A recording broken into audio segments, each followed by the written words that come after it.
Masya Allah, pemandangannya sangat bagus di sini, luar biasa. Bismillahirrahmanirrahim. Kota Taif adalah kota di mana Rasulullah pada waktu itu berdakwah, tetapi diterima dengan mentah-mentah, tidak diterima sama sekali tuh. Justru beliau berdarah-darah ketika di kota ini. Ya Allah. Tapi sekarang Masya Allah, umat Rasulullah bisa mengunjungi kota di mana Rasulullah dulu berdakwah, dan sekarang adalah menjadi tempat salah satu objek wisata yang cukup menyenangkan bagi setiap orang yang datang ke sini.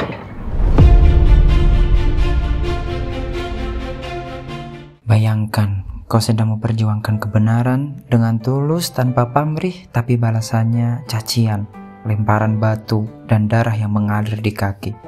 Itulah hari yang termasuk hari terberat dalam hidup manusia yang paling mulia, yaitu Nabi Muhammad SAW. Hari ketika beliau pergi ke Taif. Tahun itu dinamakan Amul Huzni, tahun kesedihan. Dua orang terdekat Nabi wafat. Sang istri tercinta yaitu Khadijah radhiyallahu taala anha dan pelindungnya Abu Thalib, pamannya. Sepeninggal mereka, kaum Quraisy makin berani menyakiti Nabi SAW. Maka Rasulullah pun memutuskan untuk mencari tempat baru, sebuah kota sejuk di dataran tinggi Taif, sekitar 100 km dari Makkah. Beliau berharap bisa berdakwah dengan aman, mendapat perlindungan, dan membuka hati kaum baru pada Islam. Yang menemani beliau hanyalah Zaid bin Harithah, anak angkatnya. Hari demi hari mereka melewati lembah, panas matahari, debu, dan rasa lapar. Tapi harapan di dada Nabi SAW tetap menyala. Sampainya di Taif, Nabi SAW menemui 3 tokoh utama dari Bani Thaqif, yaitu Abdu Ya'la, Mas'ud, dan Habib. Beliau mengajak mereka kepada Islam dengan tutur kata yang lembut dan penuh hikmah. Tapi apa jawab mereka? Kalau kamu benar-benar Nabi, kenapa Allah pilih kamu bukan kami? Kami lebih baik tak pernah dengar ajaranmu. Keluarlah dari kota kami. Tak hanya menolak, mereka memerintahkan para budak dan anak-anak melempari Nabi SAW dengan batu dan tai unta. Bayangkan, batu menghantam tubuh beliau, darah mengalir dari kaki beliau. Sandal beliau lengket oleh darah suci. Zaid berusaha melindungi, tapi luka itu terlalu banyak. Mereka terusir dari kota itu dalam kondisi tubuh luka dan hati yang hancur. Maka di sebuah kebun anggur milik Utbah dan Syaibah, Nabi SAW duduk di bawah pohon. Beliau tidak marah, beliau tidak mengutuk, tapi justru beliau ini berdoa. Padahal setelah disiksa dengan sedemikian rupa, betapa sakitnya. Tidak hanya fisik, tetapi jiwa pun seakan-akan tercabik-cabik dengan perlakuan mereka. Tetapi lihatlah, alam nashrah laka sadrak, bukankah aku telah membuka dadamu dengan lapang dada? Engkau menjadi orang yang sangat lapang dada. Maka dengan dada Rasulullah yang luar biasa lapangnya, kesabaran yang luar biasa, yang nyaris tidak bisa diikuti oleh semua orang. Kemudian Rasulullah hanya mengadu kepada Allah dengan kerendahan yang penuh. Beliau mengatakan, Allahumma inni ashku ilaika dha'fa quwwati wa qillata hilati wa hawani 'alan nas, ya arhamar rahimin, anta rabbul mustad'afin wa anta rabbi, ila man takilni, ila ba'idin yatajahhamuni, am ila aduwin malaktahu amri, in lam yakun bika ghadabun alayya fala ubali, walakinna afiyataka hiya awsa'uli, a'udhu binuri wajhika alladhi asyraqat lahu dhulumat.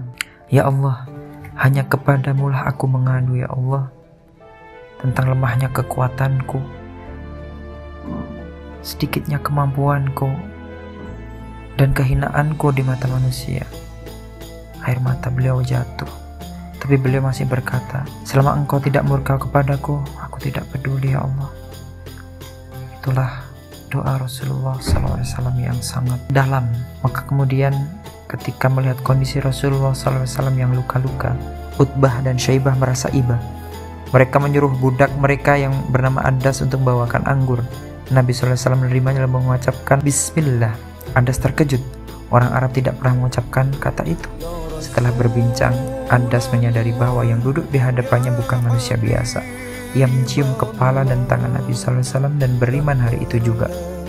Tak lama setelah itu datanglah malaikat Jibril alaihissalam bersama malaikat penjaga gunung. Malaikat itu berkata, jika engkau mau, aku timpakan 2 gunung ini atas penduduk Taif. Kesempatan untuk dibalas setelah dihina, caci maki, disakiti, dilempari batu, dilempari onta. Tetapi apa kata Rasulullah SAW? Jangan, wahai malaikat. Justru aku berharap dari keturunan mereka akan lahir orang-orang yang menyembah Allah. Allahu Akbar. Di saat luka belum kering, beliau tetap memilih kasih sayang bukan balas dendam. Inilah hari terberat dalam hidup Rasulullah, sebagaimana beliau sendiri bersaksi. Ada sesuatu yang berat di hari-hari beliau, yaitu seperti perang Uhud dan juga pengepungan di Khandaq nanti di Madinah, dan juga tentunya di Taif ini. Tapi dari luka itu tumbuh harapan, dari kesabaran itu datang kemenangan. Dan hari ini, sampai hari ini 100% umat Islam hidup di Taif berkat seorang Nabi yang memilih sabar saat semua alasan untuk marah sudah cukup. Allahu Akbar. Kisah ini bukan sekedar cerita. Kisah ini adalah kisah nyata. Kisah ini pernah terjadi ribuan tahun yang lalu, dan kisah ini adalah sebuah cermin untuk kita.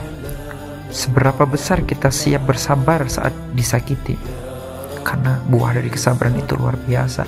Kalau kita mau bersabar seperti hanya Rasulullah, buahnya akan sangat manis dan berkahnya meluas sampai hari ini.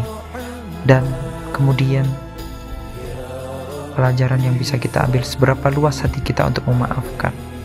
Maka dari itu, jika kisah ini menyentuh hatimu, maka tulis pelajaran yang kamu ambil di komentar. Bagikan agar lebih banyak yang mencintai Rasulullah SAW. Mari kita bersalat bersama-sama. Allahumma sholli ala sayyidina Muhammad wa ala alihi wa sahbihi ajma'in. Assalamualaikum warahmatullahi wabarakatuh.